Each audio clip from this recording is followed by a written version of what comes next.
शोरीपुर में जन्मे, उज्जैन गिरनार से मोक्ष गए, नेमिनाथ भगवान की। सभी को जय हिंद। सर्वप्रथम तो मैं सकल जैन समाज झांसी और अजीत प्रसाद जी और सौरभ भैया सभी को बहुत बहुत साधुवाद धन्यवाद देना चाहता हूं कि आपने इस नेमी गिरनार धर्मपद यात्रा को झांसी में संचालन किए, हमारा सहयोग किया। और आज जिस प्रकार से सुबह से आप देख रहे हैं कि सकल जैन समाज, महिलाएं, पुरुष, बच्चे सभी लोग उस भारतीय तिरंगे और पचरंगे को साथ लेकर पूरी यात्रा में हमारे साथ चले और भगवान नेमिनाथ के जयकारे लगाए। निश्चित रूप से झांसी का ये संदेश आज पूरे देश में गया, विश्व में गया, क्योंकि तो यहाँ से हमने अपने सभी चैनलों के माध्यम से टेलीकास्ट किया। बंधुओं, नेमी गिरनार धर्मपद यात्रा, आप सोचते होंगे कि हम लोग सब व्यापारी और पारिवारिक लोग हैं, ऐसी क्या आवश्यकता पड़ी कि हम दिल्ली से श्री नेमी गिरनार धर्मपद यात्रा को पैदल लेकर चल रहे हैं, इतनी भरी धूप में चल रहे हैं।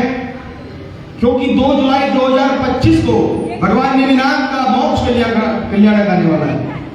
प्रतिवर्ष केवल मात्र 3-4 हजार लोग उस नेमिनाथ भगवान की उज्जैन गिरनार शिव क्षेत्र पहुंचते हैं, जबकि हम श्री सम्मेद शिखर शिव क्षेत्र में भगवान पार्श्वनाथ के मोक्ष कल्याणक पर भारी संख्या में पहुंचते हैं। हमारी भावना है, हम चाहते हैं कि हमारे आने वाली पीढ़ियां अधिक से अधिक संख्या में जाकर उस उज्जैन गिरनार की 5वीं टॉप पर दर्शन करे, भगवान नेमिनाथ के दर्शन करे। इसी भावना को लेकर हम वहां से चले हैं। हमारा उद्देश्य है जैन समाज को आपस में जोड़ना, जैन समाज को भगवान नेमिनाथ की मोक्ष भूमि से जोड़ना। इसके लिए हमने पहले चरण में दिल्ली से भगवान नेमिनाथ की मोक्ष जन्मस्थली शोरीपुर के दर्शन किए। वहां से दूसरे चरण में जिस प्रकार से नेमी कुमार अपनी मोक्ष भूमि गिरनार जिस क्षेत्र में होंगे, ये धर्मपद यात्रा उन्हीं के पच्चरों पर चल रही है। सकल जैन समाज को उस यात्रा के माध्यम से अपने भगवान नेमिनाथ से जोड़ना चाहती है। पूरे देश और विश्व में भगवान नेमिनाथ और उनके मोक्ष भूमि का प्रचार करना चाहती है। जैन धर्म के सिद्धांतों का प्रचार प्रसार, जियो और जीवितों का प्रचार प्रसार, उत्तम आहार शाकाहार का प्रचार प्रसार, और जिस वजह से भगवान नेमिनाथ ने वैराग्य लिया वो था जीवो पर त्याग करो। ये हमारा संदेश है जो इस हम अपनी यात्रा के साथ लेकर चल रहे हैं। और आपने देखा आज भारतीय ध्वज तिरंगे को लेकर जो 1008 फीट का हमारे साथ चल रहा है, जैन ध्वज पचरंगा जो हमारे साथ 1008 फीट का चल रहा है, ये सम्मानजनक है। मुझे मालूम नहीं है झांसी का क्या होगा, लेकिन मैं समझ सकता हूं कि आज तक झांसी के अंदर कभी इस प्रकार से पचरंगा और तिरंगा भारत माता का प्रतीक शायद ना चला हो। मेरे से अच्छा बेहतर जानते हो बंधुओं, झांसी जैन समाज ने जिस प्रकार से श्री सम्मेद शिखर जी की पवित्रता के लिए जो आंदोलन किया गया उसमें बढ़ चढ़कर हिस्सा लिया। मैं प्रदीप जी भाई साहब को साधुवाद धन्यवाद देना चाहता हूं, क्योंकि वो आंदोलन किसी पार्टी विशेष के पक्ष विरोध में नहीं था। हमने उस आंदोलन में चाहे भारतीय जनता पार्टी हो, चाहे हमारी कांग्रेस पार्टी हो, चाहे बसपा हो, चाहे समाजवादी पार्टी हो, सभी ने हमारा सहयोग किया। प्रदीप जी भाई साहब को हमने जब भी हमने उनसे प्रार्थना की, हमारी लोकसभा और राज्यसभा हमारे प्रश्न को खड़ा किया गया, पूरे देश में संदेश दिया गया, लेकिन हमने कसम खाई कि हम अपने तीर्थ को पवित्र नहीं होने देंगे। और इसी क्रम में प्रदीप जी के माध्यम से कांग्रेस पार्टी ने झारखंड सरकार को निर्देश दिया और वहां से उन्होंने भी उस लेटर को जारी किया था। माननीय केंद्र सरकार ने, हमारे मंत्री महोदय ने 5 जनवरी 2023 को एक ऑफिस मेमोरेंडम के माध्यम से उस तीर्थराज की पवित्रता के लिए जारी किया, आप सबको पता है। अब बारी आती है हमारी झारखंड सरकार की।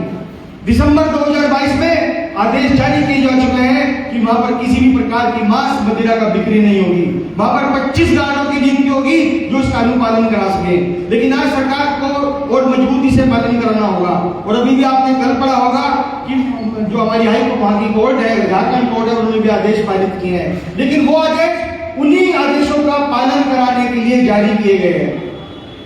ये हमें समझना होगा, हमें अपने तीर्थ को अगर बचाना है तो हमें उसकी पवित्रता को बचाना होगा। हम किसी भी रूप में हम श्री सम्मेद शिखर में पर्यावरण, पर्यटन, मांस मदिरा की बिक्री को कभी भी स्वीकार नहीं करेंगे। बंधुओं, मैं आपसे निवेदन करूंगा अपने नाम के साथ में जैन अवश्य लगाएं, जैसे कि जनगणना की केंद्र सरकार ने घोषणा की है, हमें जैन लिखना बहुत आवश्यक है।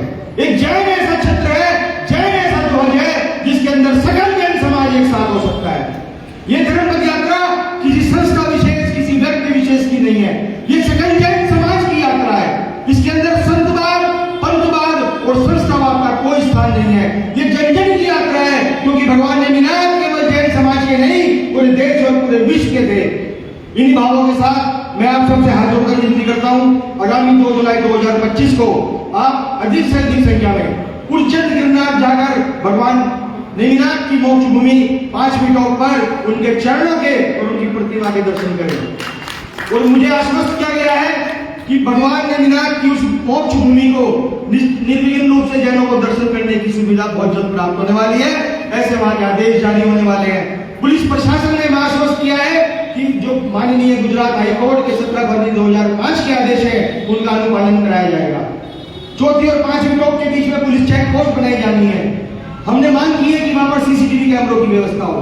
भवनाथ थाना जो कि गिरनार पर्वत की तलहटी पर है, उन्होंने हमें लिखित रूप में दिया है कि इन आदेशों का पालन करने के साथ उन्होंने वहां पर सीसीटीवी कैमरों की एक सूची जिला कलेक्टर जूनागढ़ को सौंप दी है। पुलिस महानिदेशक गुजरात ने भी हमें आश्वस्त किया है, वहां के गृह मंत्री ने आश्वस्त किया है कि इस नेमी गिरनार धर्मपद यात्रा का वहां पर स्वागत किया जाएगा। आज इस झांसी की भूमि से मैं गुजरात सरकार से मांग करता हूं, आगामी 2 जुलाई 2025 को भगवान नेमिनाथ की मोक्ष के कल्याण के अवसर पर गुजरात के अंदर छुट्टी की घोषणा हो, अवकाश हो, ताकि अधिक से अधिक जैन समाज उस भगवान नेमिनाथ की मोक्ष भूमि जाकर दर्शन करे। इन सब की अनुमोदना की मैं आपसे विनती करता हूँ और आप सभी को पुनः बहुत बहुत धन्यवाद देता हूँ। जय जय हिंद, धन्यवाद।